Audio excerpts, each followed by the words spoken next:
Gusto kong maunawaan mo na ito ay mas malalim ng pag-aaral at pagkakilala sa ating Panginoon.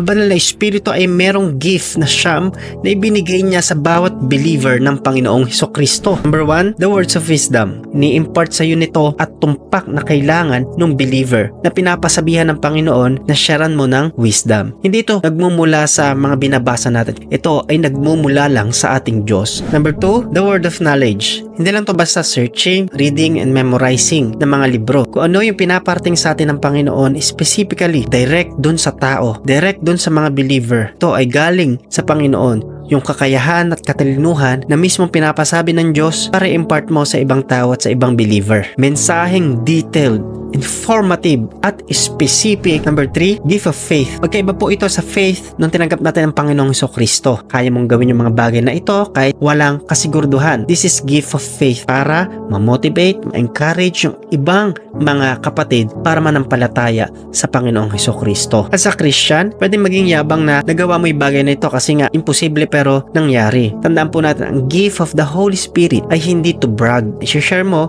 yung laki ng pananampalataya na meron ka dahil gift yan ng Holy Spirit. Number 4, gift of healing. Magkaiba po ito doon sa nililay hands natin na may mga sakit. Lahat tayo pwedeng maglay hands kapag believer ka ng Panginoon. Pero iba yung gift of healing nagmumula sa banal na Espiritu. Gift of healing is dedicating for a life ministering focus assignment and it costs responsibility. Number 5, gift of miracles. Hindi lang isa na paghihimalang mangyayari sa ministeryo mo, kundi maraming himala. Similar to healing. For example, walang pandinig simula pagkabata. Magkakaroon po iyan kahit sa may mga bagay-bagay na parang imposible ang karoon ka ng ganitong testimony pero mangyayari. Number 6, gift of prophecy. Ito is about more future, the ability to hear from God and deliver message to the body of Christ or specific country. Number 7, gift of discernment. Ang gift na ito ay merong kakayahang malaman ang mensahe, tao, o prophetic message kung ito ba ay galing talaga sa Diyos